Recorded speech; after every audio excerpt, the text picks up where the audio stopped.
Hello dear students, आपसे का स्वागत है आपका अपना YouTube channel omega with miracle YouTube channel पे। तो आज के क्लास में हम बात करेंगे इलेक्ट्रोस्टैटिक्स। ठीक है, इलेक्ट्रोस्टैटिक्स क्लास 12 फिजिक्स का चैप्टर नंबर 1। इस क्लास में हम देखने वाले हैं electric charge and charge density के बारे में और भी बहुत से टॉपिक्स के बारे में बात करेंगे। तो ध्यान देंगे, बने रहेंगे वीडियो के साथ, शुरू से लास्ट तक बने रहेंगे। अगर चैनल पर नया है तो चैनल को सब्सक्राइब कर बेल आइकन को जरूर प्रेस करेंगे। तो आज के क्लास में हम बात करने वाले हैं इलेक्ट्रोस्टैटिक्स यूनिट नंबर 1 यानी कि चैप्टर नंबर 1 क्लास 12 केमिस्ट्री की। तो सबसे पहले हम देख लेते हैं कि इलेक्ट्रोस्टैटिक्स क्या होता है। इलेक्ट्रोस्टैटिक्स क्या होता है, यहाँ पर ध्यान देंगे क्या लिखा हुआ है। इलेक्ट्रोस्टैटिक्स मतलब होता है स्थिर वैद्युतिकी। स्थिर वैद्युतिकी भौतिक विज्ञान की वह शाखा है जिसमें हम विद्युत आवेश की स्थिर अवस्था में उनके द्वारा उत्पन्न बल, विभव, क्षेत्रों का अध्ययन किया जाता है। यानी कि इलेक्ट्रोस्टैटिक्स फिजिक्स का एक ऐसा ब्रांच है जिसमें हम क्या करते हैं, इलेक्ट्रिक चार्ज किस स्टेट में हो, इलेक्ट्रिक चार्ज स्थिर स्थिति में हो, रेस्ट अवस्था में हो, उसके द्वारा जब चार्ज आपको क्या हो, स्थिर अवस्था में हो, क्या हो, जब चार्ज आपको स्थिर अवस्था में हो तब उस चार्ज के द्वारा फोर्स क्या लग रहा है, विभव क्या लग रहा है और इलेक्ट्रिक फील्ड क्या काम कर रहा है, उसका हम अध्ययन करते हैं। तो स्थिर वैद्युतिकी का सही परिभाषा हो गया कि स्थिर वैद्युतिकी भौतिक विज्ञान की वह शाखा है जिसमें हम विद्युत आवेश के स्थिर अवस्था में उनके द्वारा किए गए बल तथा क्षेत्रों का अध्ययन करते हैं। अब हम बात करेंगे कि विद्युत आवेश क्या होता है, इलेक्ट्रिक चार्ज क्या होता है। प्रत्येक पदार्थ यहाँ तक कि विद्युत उदासीन आवेशित कणों से बना होता है। कह रहा है कि जितने भी आपको सब्सटेंस होते हैं वह सब न्यूट्रल होते हैं, लेकिन उदाहरण के लिए एग्जाम्पल के लिए मान लें कि प्रोटॉन एवं इलेक्ट्रॉन। ठीक है, प्रोटॉन और इलेक्ट्रॉन, जैसे प्रोटॉन है और क्या है, इलेक्ट्रॉन है। तो प्रोटॉन पर भी कुछ चार्ज होता है, इलेक्ट्रॉन पर भी चार्ज होता है। यहाँ पर ध्यान दें कि आवेश दो प्रकार के होते हैं, धन आवेशित एवं ऋण आवेशित। यानी कि इलेक्ट्रॉन आवेश दो प्रकार के होते हैं, पॉजिटिव और दूसरा क्या होता है, निगेटिव। आप ध्यान देंगे कि जब इलेक्ट्रॉन की कमी हो जाती है तब वस्तु क्या होता है, पॉजिटिव हो जाता है, और जब वस्तु पर अतिरिक्त इलेक्ट्रॉन आ जाते हैं तो वह ऋण आवेशित हो जाता है। जैसे मान लें कि आपके पास सोडियम है, सोडियम एक पदार्थ है, एलिमेंट है, तत्व है। तो सोडियम से एक इलेक्ट्रॉन अगर क्या करता है, लॉस कर देता है, तो यह क्या रहता है, पॉजिटिव बन जाता है। उसी प्रकार कोलिन है और कोलिन पर एक इलेक्ट्रॉन आ जाता है तो यहाँ पर कोलिन निगेटिव हो जाता है। यानी कि इसमें लॉस कर देता है सोडियम, इसमें गेन कर देता है। तो वहीं बोला है कि धन आवेशित ऋण आवेशित कब होता है, कि जब इलेक्ट्रॉन लॉस करता है तो पॉजिटिव बनता है और जब गेन करता है तो निगेटिव बनता है। तो इस तरह आप जान गए कि विद्युत आवेश क्या है। विद्युत आवेश एक गुण है किसी भी पदार्थ का जिसमें आपको आकर्षण विकर्षण का अनुभव किया जाता है। यानी कि इलेक्ट्रिक चार्ज किसी भी वस्तु का प्रॉपर्टी है, किसी भी वस्तु का वह गुण है जिसके कारण वस्तु में आकर्षण और विकर्षण का गुण आ जाता है। दो प्रकार के होते हैं, पॉजिटिव और निगेटिव। यहाँ पर ध्यान देंगे प्रॉपर्टी ऑफ इलेक्ट्रिक चार्ज, यानी कि जो अभी आपने पढ़ा कि इलेक्ट्रिक चार्ज क्या होता है, तो इलेक्ट्रिक चार्ज के गुण क्या होते हैं, इलेक्ट्रिक चार्ज के प्रॉपर्टी क्या होते हैं, इलेक्ट्रिक चार्ज के गुण क्या होते हैं। ध्यान देंगे, बन रहेंगे। थोड़ा सा क्या हो गया, डार्क क्यों आ गया, ठीक है। तो प्रॉपर्टी ऑफ इलेक्ट्रिक चार्ज, इसके चार्ज, इलेक्ट्रिक चार्ज के प्रॉपर्टी क्या होते हैं। सबसे पहला प्रॉपर्टी दिया है कि किसी विलगित निकाय के भीतर का कुल आवेश स्थिर होता है, इसे आवेश का संरक्षण का सिद्धांत कहा जाता है। अतः साधारणतः कह सकते हैं कि आवेश को न तो बनाया जा सकता है और न ही उसे नाश किया जाता है। यानी सीधे बात कर सकते हैं कि आवेश जो है संरक्षण नियम का पालन करता है। यानी कि किसी भी वस्तु पर, किसी भी सिस्टम में जो भी चार्ज होता है वह क्या होता है, स्थिर होता है।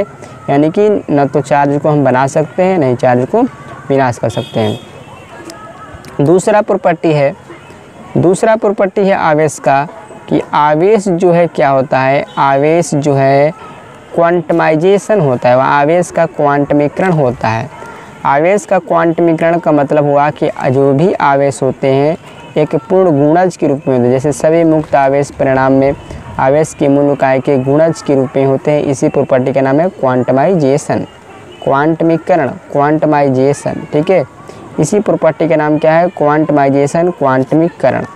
जैसे आपने पढ़ा होगा कि Q बराबर क्या होता है, प्लस माइनस Na। N के मतलब नंबर ऑफ इलेक्ट्रॉन और E के मतलब इलेक्ट्रॉन पर चार्ज। जैसे E के मतलब इलेक्ट्रॉन पर चार्ज इतना होता है 1.6 × 10⁻⁻⁻⁻⁰ कूलम। और N की वैल्यू आपको क्या करना है, N की जो वैल्यू है वह एक मल्टीपल के रूप में होना चाहिए। N की वैल्यू जो है मल्टीपल के रूप में होता है। जैसे मान लीजिए कि 1 हो सकता है, 2 हो सकता है, 3 हो सकता है, 4 हो सकता है, लेकिन पॉइंट में नहीं हो सकता, बट्टा में नहीं हो सकता। इसी गुण का नाम क्या है, इसी गुण का नाम क्या है, क्वांटमाइजेशन। यानी कि पूर्ण गुणज के रूप में होना चाहिए। N बराबर 1 2 3 4 5 6 7 8 9 10। ठीक है, पॉइंट में नहीं होता है, दशमलव में नहीं होता है। तीसरा प्रॉपर्टी है, बहुत इंपॉर्टेंट प्रॉपर्टी है, ध्यान देंगे। तीसरा प्रॉपर्टी है कि आवेश एक सदिश राशि है। आपसे पूछा जा सकता है कि आवेश कौन सी राशि है, तो कहेंगे आवेश एक सदिश राशि है, इसकी दिशा नहीं होती है, सिर्फ परिणाम होता है। चौथा प्रॉपर्टी है कि दो सजातीय आवेश एक दूसरे को प्रतिकर्षित करते हैं और दो विजातीय आवेश एक दूसरे को आकर्षित करते हैं। सजातीय के मतलब जैसे प्लस प्लस सजातीय हुए, माइनस माइनस सजातीय हुए, तो एक दूसरे को क्या करेंगे, रिपल्सन करेंगे। और विजातीय के मतलब जैसे प्लस हुआ, माइनस हुआ, माइनस हुआ, प्लस हुआ, ये सब क्या है, विजातीय।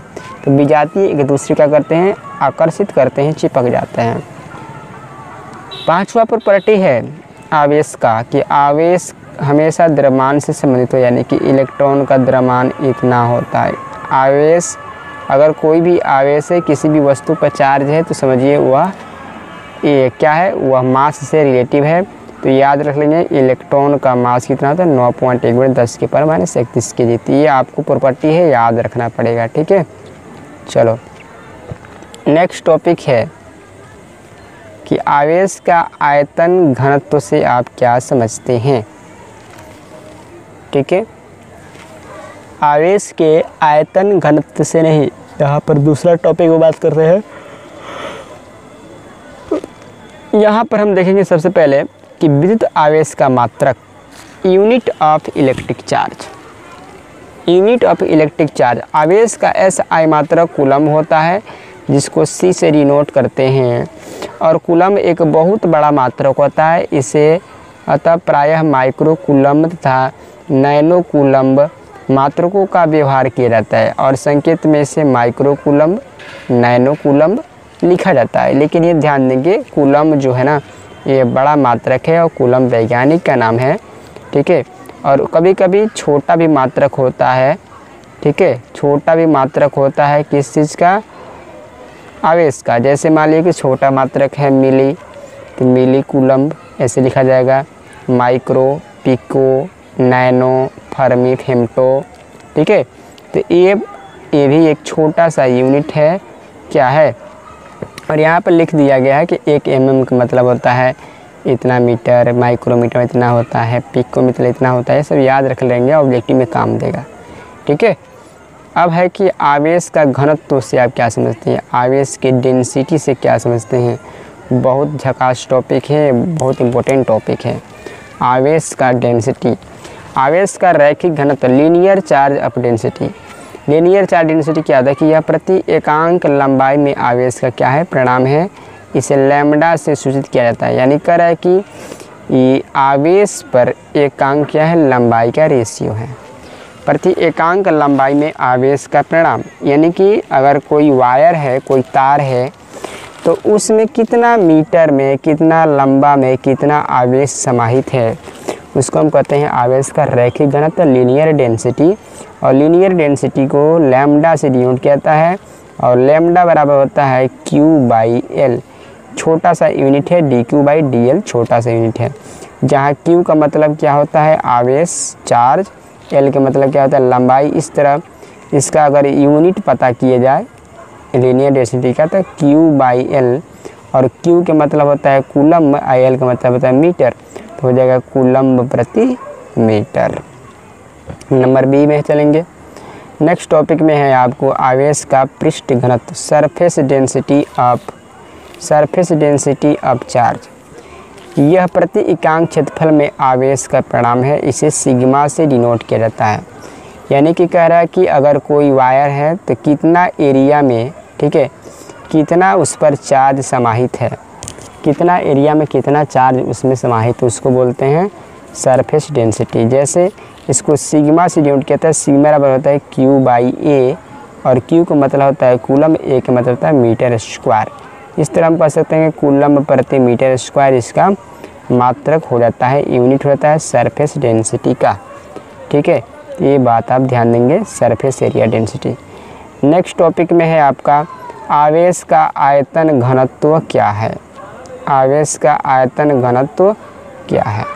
प्रति एकांक आयतन में आवेश का जो परिमाण होता है उसे हम वॉल्यूम डेंसिटी ऑफ चार्ज कहते हैं, और इसे कह सकते हैं पी पाई रो। ठीक है, पी पाई रो इससे सूचित किया जाता है, और रो बराबर हो जाता है क्यू बाई भी, और भी के मतलब होता है वॉल्यूम, मतलब कितना आयतन में कितना आवेश समाहित है, और ये छोटा सा यूनिट है, तो यहाँ पर कह सकते हैं कि क्यू बाई भी, और क्यू का मतलब होता है कूलम्ब, और भी का मतलब होता है मीटर क्यू।